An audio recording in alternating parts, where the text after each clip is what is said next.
Étienne Favier, bonjour. Bonjour. Vous êtes éco-gérant de la société Le Trône, société 6 à Rodez. Pourquoi ce titre d'ailleurs, éco-gérant? Éco-gérant tout simplement parce que donc, je suis associé avec une autre personne. Et éco pour faire forcément le diminutif d'écologie du fait de notre activité.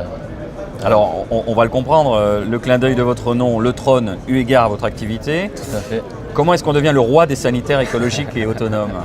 Comment on devient le roi? Donc du coup, déjà c'est un pari de se lancer dans une activité comme ça. Les sanitaires portent toujours à rien, mais il n'empêche que ça fait plus de 100 ans que ça n'a jamais évolué et qu'on est encore sur une base classique de toilettes qui consomment de l'eau potable. On pourrait boire. Et nous, on fait nos déjections dedans. Donc nous, on n'a pas aimé ce concept. On s'est dit qu'il fallait réenvisager les choses. Donc voilà, on a développé plusieurs gammes de toilettes qui sont dites écologiques.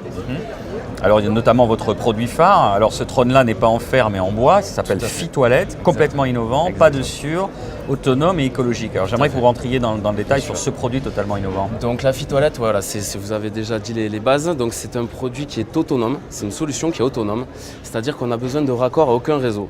On se raccorde ni au réseau d'électricité de par un panneau photovoltaïque et du stockage de batteries. Avec des batteries, pardon. On a le réseau d'assainissement qui est inclus dans la cabine en fait, avec un système de phytoépuration, donc c'est des plantes qui retraitent les matières liquides, et un système de lombricompostage qui lui retraite les matières solides. Là, lombricompostage, on pense aux vers de terre, c'est ça? Exactement, tout à fait. Donc il y a un ensemble de vers de terre dans la terre qui viennent... Exactement, détruire et revaloriser en fait, parce que suite à ça, ça amène un compost en fait. On peut le réutiliser pour des massifs horticoles, etc. Alors vous l'avez dit pour le soleil, donc l'électricité... Et l'eau potable. Et l'eau, elle vient d'où? Alors l'eau, on la récupère en toiture d'eau de pluie qu'on stocke dans la cabine.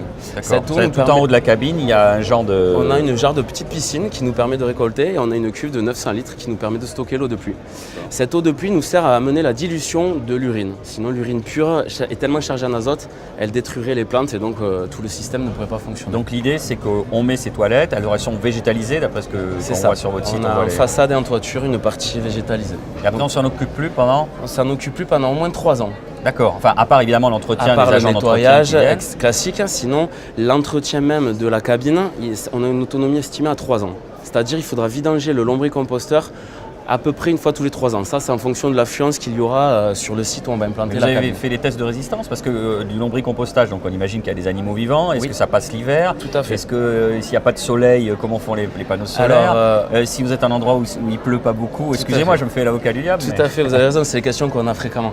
Alors pour le lombricomposteur, on ne va pas attaquer sur celui-là. Les vers de terre, c'est une des variétés d'animaux qui s'autorégulent, mais juste hallucinant.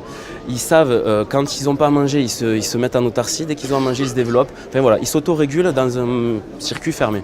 Les plantes, c'est le système, c'est les bactéries dans le système racinaire qui nettoient l'urine en fait. Donc quand l'hiver arrive, ça fonctionne toujours, les bactéries sont toujours dans le système racinaire. Même si la plante est plus visible en extérieur, ça fonctionne. Et pour l'autonomie en eau, on a une cuve de 900 litres comme je vous ai dit. Donc il y a de quoi voir venir. Alors comment est-ce qu'on est passé de cette idée au produit là qui arrive, qui débarque de cette innovation? Alors comment on est passé? Ça fait 2 ans qu'on y travaille dessus. On s'est entouré d'une équipe de 5 partenaires locaux, donc de l'Aveyron, avec un menuisier, un bureau d'études en phytoépuration, un bureau d'études en mécanique, un architecte et un menuisier, je l'ai dit, je ne sais plus.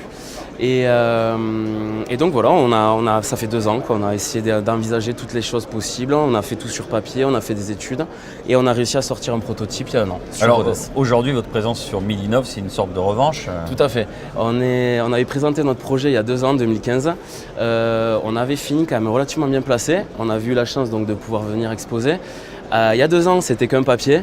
Maintenant, on a un prototype, on a des plaquettes, on a tout un univers derrière qui nous permet de justifier du bon fonctionnement de la cabine. On commence à avoir des touches à l'international, donc oui, c'est une belle revanche. Comment est-ce que vous voyez l'avenir donc? On le voit bien, grand.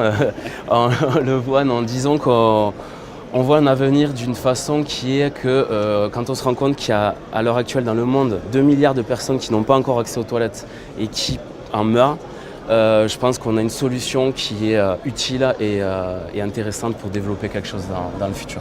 Monsieur Favier, merci d'avoir été avec nous aujourd'hui. Merci à vous. Merci beaucoup.